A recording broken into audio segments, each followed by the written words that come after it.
गरमाने की कोशिश, voting right का एक इशू बना के लोगों को गुमराह किया जा रहा है। जो इलेक्शन कमीशन ऑफ इंडिया की तरफ से चीफ इलेक्टोरल ऑफिसर साहब ने ये कहा कि वोटिंग राइट्स जो हैं वो उन लोगों को मिलेंगे जिनकी उम्र 18 साल से ज़्यादा है, जो सिटीजन्स ऑफ इंडिया हैं और जो ऑर्डिनरी रेजिडेंट हैं जम्मू कश्मीर के। वो बिल्कुल एक लीगल और फैक्चुअल जो है वो रियलिटी है। उस बयान का दूसरा हिस्सा जहां पे उन्होंने नंबर्स की बात की, उस नंबर को खाली पकड़ा जा रहा है और उसके ऊपर सियासत करने की कोशिश की जा रही है। ये दोनों स्टेटमेंट्स आपस में जुड़ी हुई हैं। तो जो पहला हिस्सा उसका है, उसको अगर आप देखें तो वोटिंग का राइट किसको मिलेगा, इसके ऊपर जो है वो किसी को डाउट नहीं होना चाहिए। 5 अगस्त 2019 के पहले की अगर आप सिचुएशन देखें तो जम्मू कश्मीर में अपना रिप्रेजेंटेशन ऑफ पीपल एक्ट था।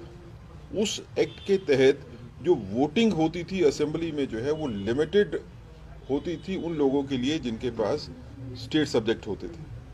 लेकिन जब कानून में बदलाव हुआ तो हमारे ऊपर अब अप्लाई करता है representation of people act 1950 and 51, जो बाकी पूरे हिंदुस्तान के ऊपर अप्लाई करता है। तो वही कानून जम्मू कश्मीर के ऊपर भी अब नाफिज है जो बाकी पूरे हिंदुस्तान के ऊपर है। यहाँ कोई अलग से कानून नहीं लग रहा है।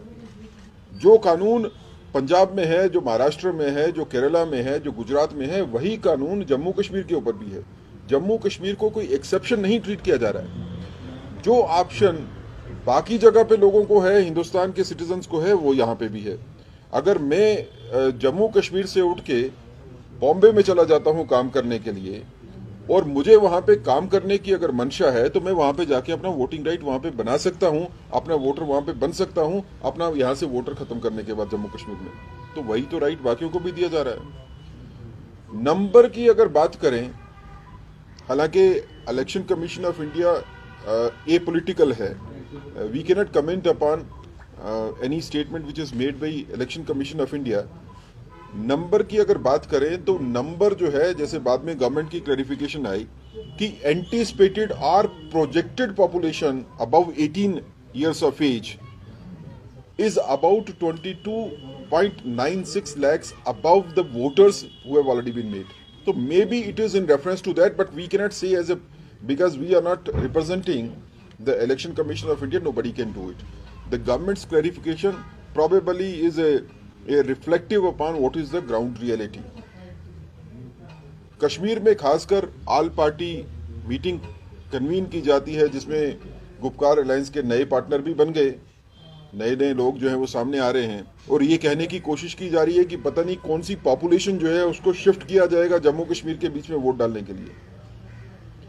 कानून को पढ़ा नहीं और बयानबाजी शुरू हो गई। कोई नई पॉपुलेशन जो है वो मूव इन नहीं होगी जम्मू कश्मीर में। कोई नए लोग जो है वो वोटर बनने के लिए जम्मू कश्मीर में नहीं आएंगे। जम्मू कश्मीर में वोटिंग का राइट उन्हीं को होगा जो ऑर्डिनरी रेजिडेंस की डेफिनेशन में फॉल करते हैं। और इसमें कोई बड़ी ज्यादा चेंजेस आ जाएं ऐसी भी बात नहीं है। लेकिन वोटिंग राइट जैसे कानून में बदलाव हुआ तो आपने वोटिंग राइट जो है वेस्ट पाकिस्तान रेफ्यूजीज को देना है, जो गोरखा कम्युनिटी है उनको भी देना है, वाल्मीकि समाज को देना है, जिनको स्टेट सब्जेक्ट के राइट्स जो है डिनाई थे उनको भी देना है, और जो नए 18 साल से ज्यादा उम्र के बच्चे जो हैं जिनका राइट हो गया वोट लेने का उनको भी तो राइट देना है। तो कुल मिला के एक गलत स्टेटमेंट ये दी जा रही है कि वोटिंग राइट को लिमिट कर दीजिए डोमिसाइल होल्डर्स तक। देखिए, डोमिसाइल होल्डर का कोई कनेक्शन वोटिंग राइट के साथ नहीं है। इस चीज को हम वाज़ेह तौर पे समझते हैं और बाकी लोगों को भी समझना चाहिए। वोटिंग राइट अलग चीज है, डोमिसाइल जो है वो एक अलग चीज है। डोमिसाइल का कंसर्न वोटिंग के लिए नहीं होता। डोमिसाइल जो है वो लैंड होल्डिंग के लिए है। वो डोमिसाइल का यूज जो है वो सर्विसेज के लिए है। जो वोटर होगा उसको ऑटोमेटिकली डोमिसाइली राइट नहीं मिलेंगे, वो डोमिसाइल सर्टिफिकेट उसको नहीं मिल जाएगा और डोमिसाइल तक ही वोटिंग राइट हो ये भी कानून नहीं है। जो कानून के हिसाब से हो रहा है वही हो रहा है जो होना चाहिए। अगर तो जम्मू कश्मीर में कोई खास तौर पे कानून ऐसा बनाया जाता जो बाकी पूरे हिंदुस्तान पे नाफिज नहीं होता तो किसी को ऑब्जेक्शन करने की जरूरत होती। अब तो वही कानून है जो बाकी हिंदुस्तान में है। तो मुझे लगता है कि ये एक वेलकम स्टेप है और इसके ऊपर अगर सियासत की जा रही है तो सिर्फ इसलिए कि जो अपोजिशन पार्टी हैं they are looking for election slogans. Ground के ऊपर उनको स्लोगन्स मिल नहीं रहे, तो इसलिए स्लोगन्स की तलाश में वो बयान वो देते हैं जिनको वो समझते भी है कि वो गलत है। मैं ये मानता हूँ कि गुपकार अलायंस भी हो और जो उसके नए पार्टनर्स हैं उनमें भी काफ़ी लोग ऐसे हैं जो कानून की पोजीशन को समझते हैं। बावजूद इसके कि वो कानूनी पोजीशन को समझते हैं, section 18, 19, 20 representation of people act को जानते भी हैं, जो गवर्नमेंट ऑफ इंडिया की नोटिफिकेशन आई जुलाई में जिसमें क्लियर किया गया अबाउट सर्विस पर्सनल जो वोटिंग राइट ले सकते हैं, बावजूद इसके वो इस तरह की स्टेटमेंट देते हैं जो कि बिल्कुल factually incorrect. If there is any question we can take that.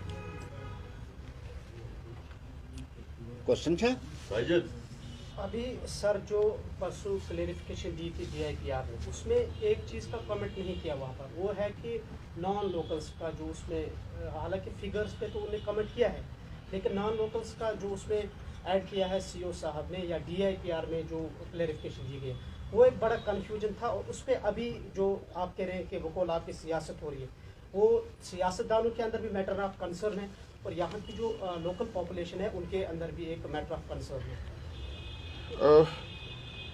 पहले तो इस चीज को देखिए कि लोकल और नॉन लोकल जो है वो रिप्रेजेंटेशन ऑफ पीपल एक्ट में कोई डिफाइंड नहीं है, ना ही इस तरह की कोई डेफिनेशन जो है कहीं पे इस्तेमाल हुई है।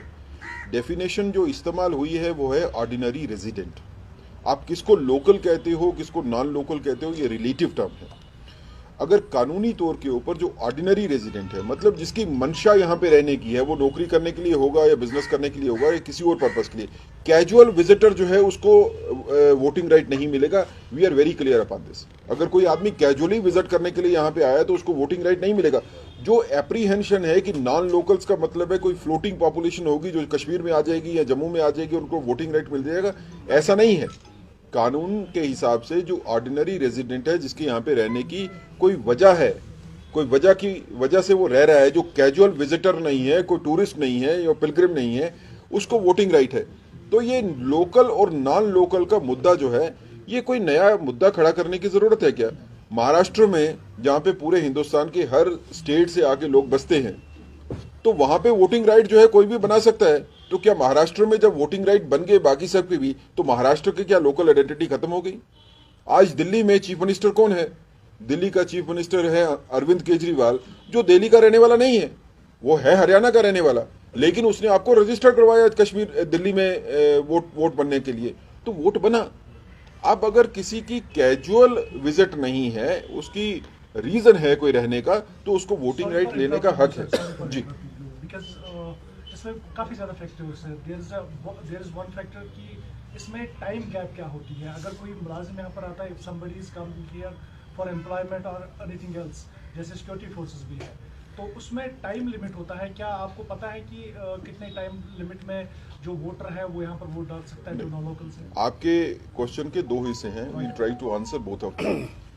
एक आपने पहले सिक्योरिटी फोर्सेस की बात की, तो जो नोटिफिकेशन जो है वो जुलाई में जो आई है, उसमें ये क्लियर है कि security forces personnel who is station in a peace station, peace area, he may have an option to opt कि वो अपनी स्टेट में वोट अगर रखना चाहता है तो रखे या कैंसिल कर सके, कहीं और करना चाहता है करे।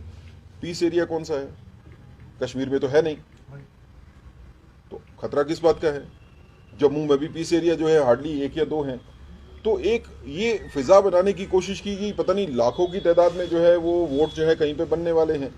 दूसरी बात ये है कि ऑर्डिनरी रेजिडेंस की डेफिनेशन जो है वो स्पेसिफिकली दी हुई है सेक्शन 20 में रिप्रेजेंटेशन ऑफ पीपल एक्ट में, जिसमें है कि अगर किसी की काम करने की मंशा से कोई नौकरी ज्वाइन करता है, कैजुअली नहीं करता है, सिर्फ वोट बनाने के लिए अगर कोई आएगा तो उसका वोट नहीं बनेगा। लेकिन अगर कोई नौकरी करता है यहाँ पे, कोई बिजनेस कर रहा है और for a period of time, जो it is subjective satisfaction. How do you take it ordinary? I mean to say on what time a person can vote?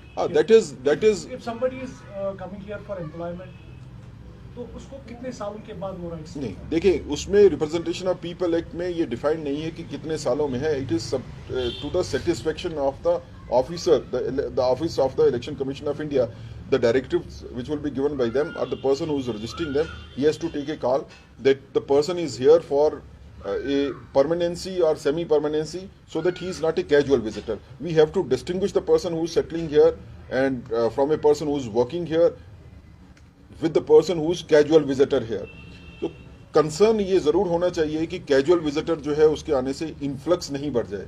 तो कैजुअल विजिटर का वोटिंग राइट लेने का कोई चांस नहीं है, लेकिन a person who is living here for से 2 years, 3 years, maybe 10 years or 15 years, to tell that you have no concern, you cannot cast a vote here in any state, that is not implemented possible. in the same area where disturbance is happening, like Kashmir, like place यहाँ पर तो काफी ज्यादा disturbance है, तो उसमें क्या non local को वोटिंग का हक होता है?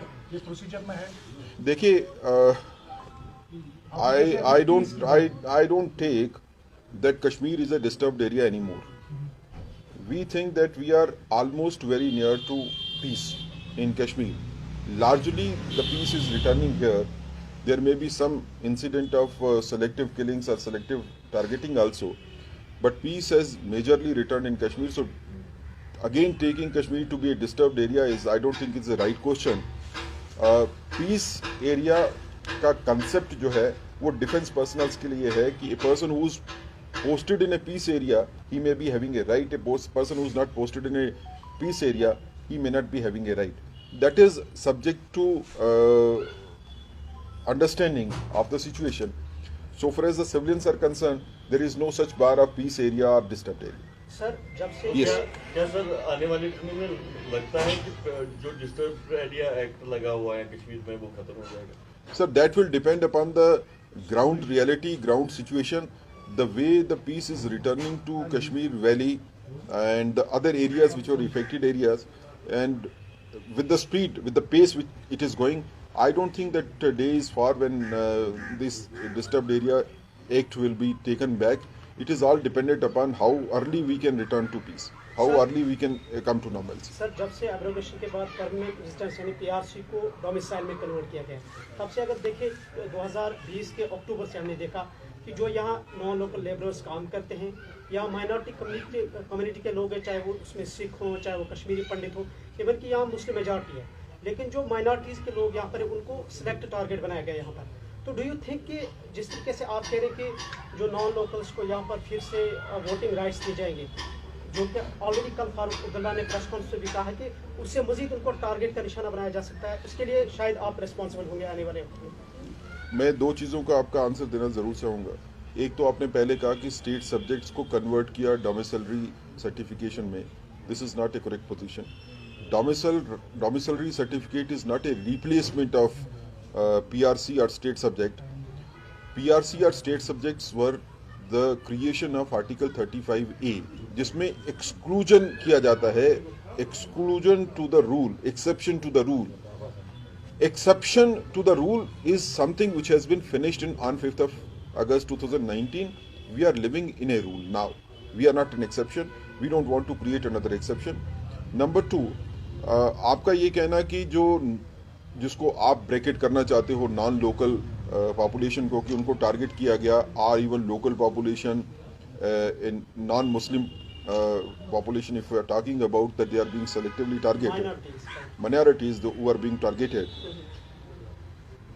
we understand this कि हमने कश्मीर को काफ़ी कुर्बानियाँ देने के बाद जो है अपने साथ बना के रखा है. It is not that we don't understand this. हर हिंदुस्तानी कुर्बानी दे के कश्मीर को अपने साथ रखे है, और अगर आगे कुर्बानियाँ देनी पड़ेंगी तो हिंदुस्तानियों को कुर्बानियाँ देने में कोई एतराज़ नहीं होगा. लेकिन कश्मीर से कोई दोबारा माइग्रेशन नहीं होगी. I can assure you one thing, कोई डर, चाहे वो गोली का डर होगा या कोई और होगा, दोबारा कश्मीर से माइग्रेशन नहीं करवा पाएगा, ना ही हम होने देंगे. यहाँ पे हर किसी को शांति के साथ रहना है. This has to be understood by everybody. ना हम डर सकते हैं, ना हमको कोई डरा सकता है. Everybody has to understand we are living by rule of law. डर और खौफ से जो है किसी को भगाया जा सकता है, ये अब नहीं होगा. अगर आपको सर पता होगा कि जो कश्मीरी पंडित से जिनको टारगेट बनाया गया रिसेंटली, वो अभी भी डिमांड करे गवर्नमेंट से कि हमें कश्मीर से रिलोकेट किया जाए जम्मू की तरफ. हम उनको इसी जगह पे पूरी की पूरी प्रोटेक्शन देंगे, जितनी प्रोटेक्शन होनी चाहिए उससे ज्यादा मिलेगी. The government is working upon that. Bharatiya Janata party is demanding that they should be given the maximum protection. हम जगह को छोड़ के भाग नहीं सकते. भागना किसी चीज की सोल्यूशन नहीं होती. अगर मुकाबला करना है तो डट के मुकाबला करना पड़ेगा, उसके लिए कुर्बानी देने की भी अगर आगे आना पड़ेगा तो हर कोई आदमी जो है वो तैयार है। भारतीय जनता पार्टी का वर्कर हमेशा तैयार रहता है। शिवसेना पहली बार यहाँ की पार्टी के साथ ऑल पार्टी मीटिंग में हिस्सा बनी। ये वही शिवसेना है जिसने पार्लियामेंट में बीजेपी का सपोर्ट किया 370 के अग्रगति के लिए, लेकिन आज वो भी महसूस कर रहे हैं कि यहाँ डेमोग्राफिक चेंज का खतरा है। देखिए, ये तो डॉक्टर फारूक साहब को समझना चाहिए कि वो किनको अपने साथ बिठा रहे हैं। शिवसेना जो है वो गुपकार अलायंस के साथ इसलिए बैठती है क्योंकि ये महाराष्ट्र की पॉलिटिक्स का फॉल आउट है। We understand this. अगर डॉक्टर फारूक साहब शिवसेना की स्टेटमेंट्स को इग्नोर करके पास्ट की अपने साथ बिठाना चाहते हैं तो they can do it. We cannot comment upon that. We think that Shiv Sena coming with Gupkar alliance shows the frustration of Shivsena which is coming from Maharashtra political scenario. We understand that. Thank you. Thanks a lot, sir.